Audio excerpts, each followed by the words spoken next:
একটি মাত্র ডিম আর ১ কাপ আটা দিয়ে ঘরেই তৈরি করে নিন সুস্বাদু মজাদার বিস্কিট বা পিঠা, যেটাই বলুন। দেখুন কতটা ক্রিস্পি হয়েছে। আসসালামু আলাইকুম এভরিওয়ান, কেমন আছেন সবাই? আশা করছি আল্লাহর রহমতে সকলেই ভালো আছেন। আমরাও আলহামদুলিল্লাহ ভালো আছি। তো আমি এখানে বিস্কিট বানানোর জন্য একটা মিক্সিং বোল নিয়ে নিয়েছি। তো এর ভিতরে একটা ডিম দিয়ে দিলাম। ডিমটা আমি আগে ফেটে রেখেছি, যদি নষ্ট হয়, যার কারণে আমি আগে একটা বাটিতে ভেঙে রেখেছিলাম। তো এর ভিতরে আমি দিয়ে দিচ্ছি 1/2 কাপ চিনি। তো এবার আমি ডিম আর চিনিটাকে ভালো করে ফেটে নেব। তো তার আগে আমি এখানে দিয়ে দিচ্ছি স্বাদ মতো লবণ। দিয়ে আমি এবার একটা হ্যান্ড উইক্স দিয়ে চিনি আর ডিমটাকে ভালো করে ফেটে নেব যতক্ষণ পর্যন্ত চিনিটা গলে না যায়। তো চিনিটাকে আমি ভালো করে গলে যাওয়া পর্যন্ত এটাকে ফেটে নিচ্ছি। আপনারা অবশ্যই ভিডিওটা স্কিপ না করে সম্পূর্ণ ভিডিওটা দেখতে থাকুন। আশা করি আপনাদের একটু হলেও ভালো লাগবে। আর যদি ভালো লাগে তাহলে অবশ্যই চ্যানেলটা সাবস্ক্রাইব করে দিবেন আর একটা লাইক দিতে ভুলবেন না। তো এই তো আমি ডিম আর চিনিটাকে ভালো করে ফেটিয়ে নিচ্ছি। ফেটাতে ফেটাতে এর কালারটা কিন্তু অনেকটাই চেঞ্জ হয়ে যাবে। দেখতেই পাচ্ছেন কালারটা কিন্তু অনেকটা চেঞ্জ হয়ে গেছে, আরও চেঞ্জ হবে। এই তো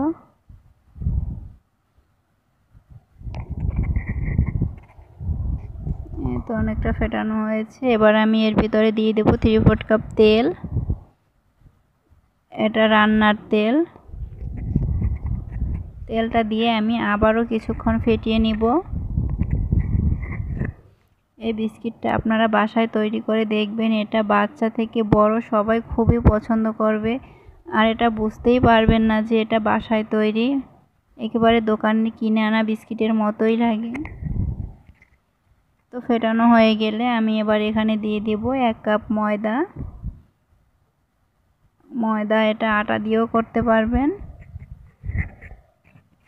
আর দিয়ে দিচ্ছি 1 চামচ বেকিং পাউডার। দিয়ে আমি এগুলো ভালো করে একটু মিশিয়ে নিচ্ছি। দেখুন, তো আপনারা চিনি, তেল আর ডিম এই পরিমাণটা কিন্তু ঠিকই রাখবেন।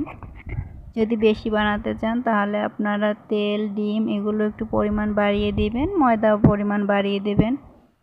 তো এই তো দেখুন আমি হাত দিয়ে মেখে নিচ্ছি। তো এখানে আমার একটু নরম লাগছে, তো আমি এখানে আরও 2 চামচ ময়দা দিয়ে দিলাম।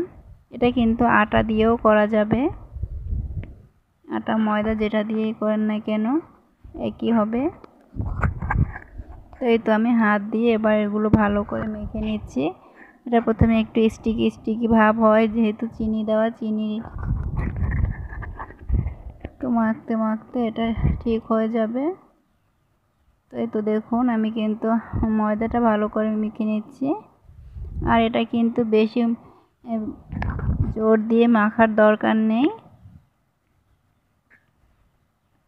এই তো দেখুন ময়দাটা আমার মাখা শেষ। তো এবার আমি হাতটা ক্লিন করে নিব।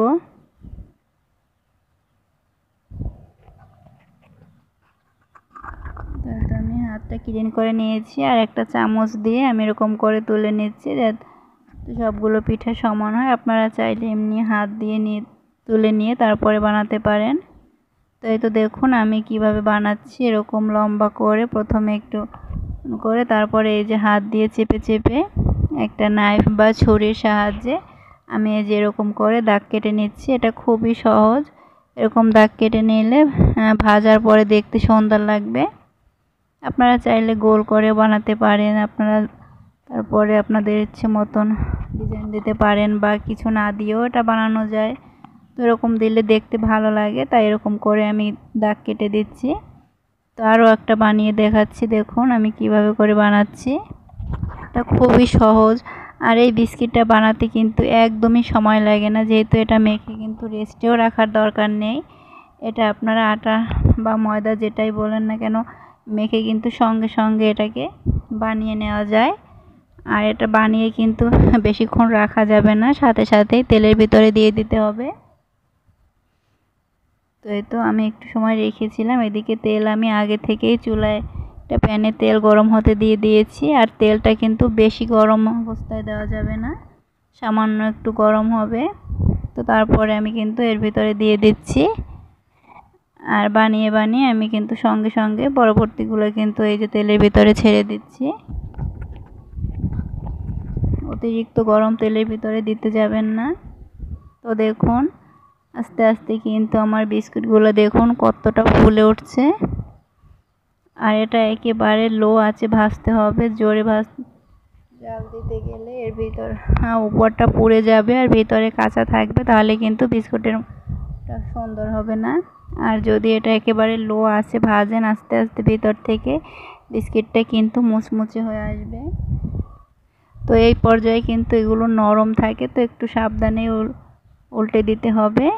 পরবর্তীতে কিন্তু এগুলো একেবারে বিস্কিটের মতো শক্ত হয়ে যাবে। এই তো দেখুন আমি উল্টে নিচ্ছি আর আমি একটু ডার্ক করে ভেজে নিচ্ছি। আপনারা চাইলে আরও হালকা করে ভাজতে পারেন, বা এরকমও যদি ভাজেন আপনাদের পছন্দ মতো কালার করে ভেজে নেবেন। তো এই তো আমি এরকম করে ভেজে তুলে নিচ্ছি। তো তারপরে পরবর্তীগুলো আমি এভাবে করে ভেজে নিব। এই তো দেখুন আমি কিন্তু বাকিগুলো দিয়ে দিয়েছি বানিয়ে তেলের ভিতরে। তো এগুলো আমি উল্টে পাল্টে কালার করে ভেজে তুলে নেব। আর এটা ভাজতে যে একটু সময় লাগে, যেহেতু আস্তে আস্তে ভাজতে হবে। এছাড়া কিন্তু এটা আপনারা বাসায় মেহমান আসলে মেহমানকে বসিয়ে রেখেও আপনারা কিন্তু এই বিস্কিট বা পিঠাটা বানিয়ে কিন্তু মেহমানকে দিতে পারেন চায়ের সঙ্গে। খুবই মজার এবং খুবই সুস্বাদু। দেখুন মাত্র 1 কাপ আটার একটা ডিম দিয়ে আমার কতগুলো নাস্তা হয়েছে দেখুন।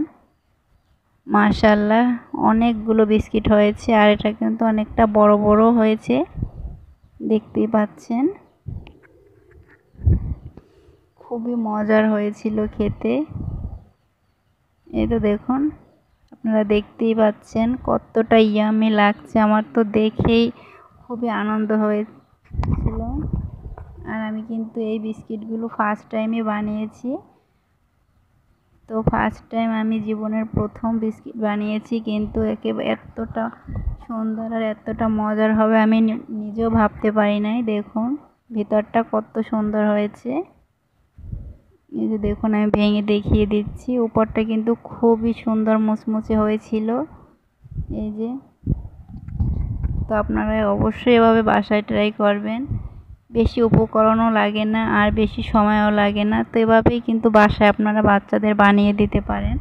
আমার বাচ্চা অনেক দিন ধরেই বায়না করছে বিস্কিট খাবে, তো বাজারে কেনা বিস্কিট দিলেও খেতে চায় না। তো তারপরেই আমি এই বিস্কিটগুলো বানিয়ে দিলাম। তো তখন আমি ভিডিও করে নিয়েছি, আর আমার বাচ্চা কিন্তু খুবই মজা করে খেয়েছে। শুধু আমার বাচ্চা না, আমার পরিবারের সবাই খুব পছন্দ করেছে। এই যে দেখুন আমি একটা বক্সে রেখে দিয়েছি আর বাকিগুলো এই যে রেখেছি। তো পরবর্তীতে কিন্তু আমি পরের দিনই কিন্তু আবারও এই দেখুন এই বিস্কিটগুলো বানিয়েছি, তারা এতটাই পছন্দ করেছে। তো পরের দিন কিন্তু আমি এভাবে গোল গোল করে বানিয়ে নিয়েছি, এর উপরে আমি একটু তিল দিয়েছিলাম, এটাও কিন্তু খুবই সুন্দর হয়েছিল দেখুন। তো আজকের মতো এখানেই বিদায় নিচ্ছি, সবাই ভালো থাকবেন, আল্লাহ।